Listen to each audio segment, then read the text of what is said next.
Oke, selamat malam. Assalamualaikum warahmatullahi wabarakatuh. Berjumpa lagi kita pada malam hari ini. Pada malam hari ini saya akan menjelaskan tentang diagram interaksi atau sequence diagram, di mana diagram ini akan menggambarkan proses berjalannya suatu form atau suatu program dengan halaman tertentu, page tertentu.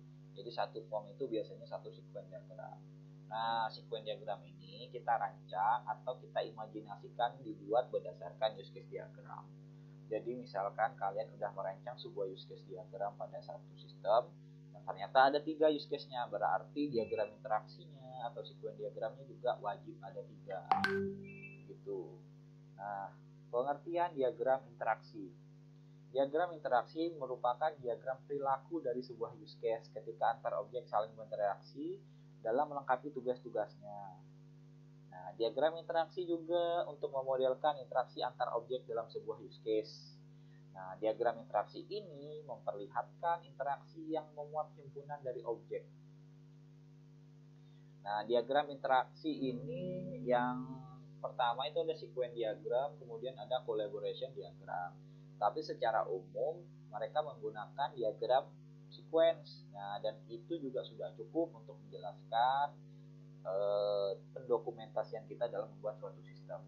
Nah, kalau sequence diagram ini dia menggambarkan urutan waktu dari suatu pesan. Jadi misalnya kayak gini ya, logikanya gampang aja. Misalkan kayak kita mau ngecek ngecek itu aplikasi BRI online misalkan ya, atau aplikasi banking online. Kita nggak bakal bisa transfer kalau kita nggak login dulu kan. Nah, itu kan artinya kita membuka aplikasi dan menjalankannya itu berdasarkan urutan waktu. Nah, pertama kita harus isi username sama password, kemudian pilih login. Kan kalau tanpa login kita nggak bisa melakukan transaksi apapun. Kurang lebih seperti itu. Ini gampang lah ya. Nah, simbol di sequence diagram ini saya tidak tahu ini dapat dari mana, mungkin dapat dari Google ya, tapi dari beberapa sumber yang saya tahu dan yang saya yakini serta yang saya terapkan itu pertama ada nama aktor. Nama aktor tuh dilambang dengan orang garis hidup, kemudian ada garis hidup lifeline objek.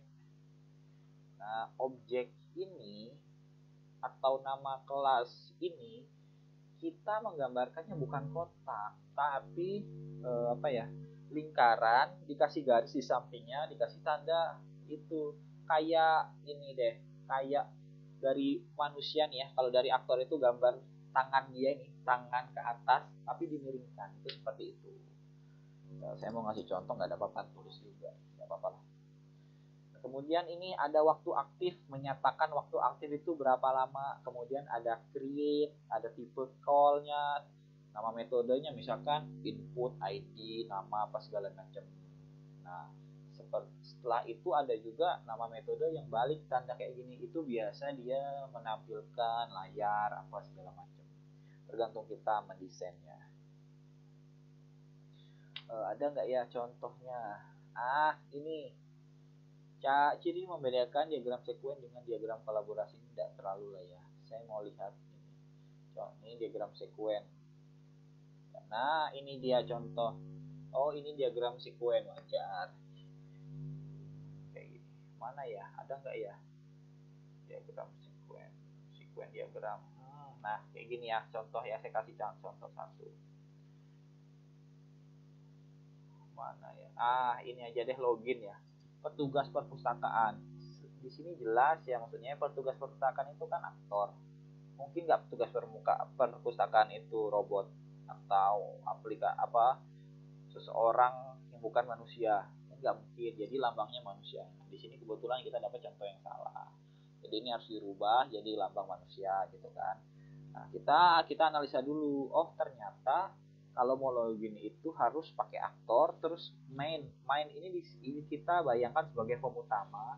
Ini gambarnya tadi setengah kepala miring tadi, itu gambarnya, dan dikasih nama menu utama seperti itu. Nah, kira-kira kalau orang login itu pakai database nggak?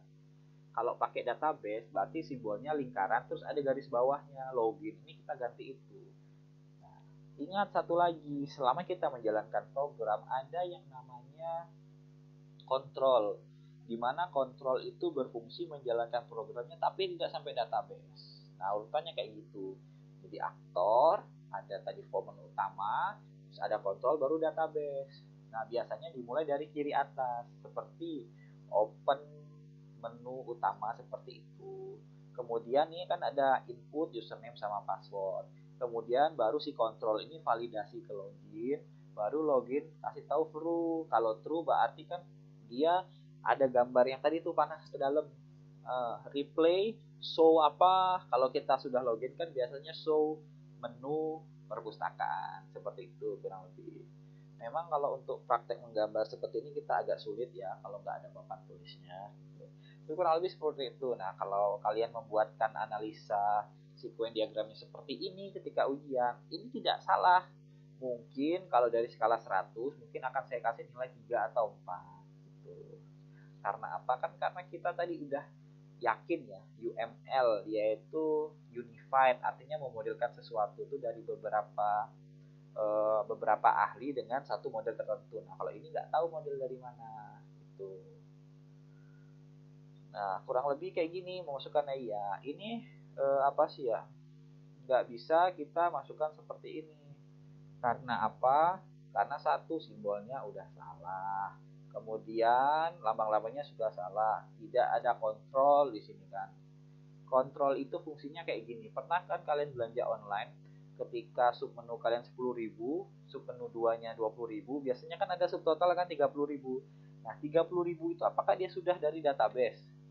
Enggak kan ya, kan hanya dikerjakan seketika itu. Nah, itulah yang dimaksud dengan kontrol. Dia mengerjakan sesuatu tanpa ngambil data dari database. Kurang lebih seperti itu gampangnya. Ini studi kasusnya enggak tepat 100% ya, analisanya mungkin kurang. Saya tidak bilang salah, hanya saja kan setiap orang kalau menganalisa sesuatu itu berbeda gitu kan. Oke. Nah, itu saja mungkin pada pertemuan kali ini kita membahas sequence diagramnya. Selamat malam, assalamualaikum warahmatullahi wabarakatuh. Jangan lupa bahagia. Kalau ada yang kurang jelas silahkan bertanya dan kita diskusikan sama-sama.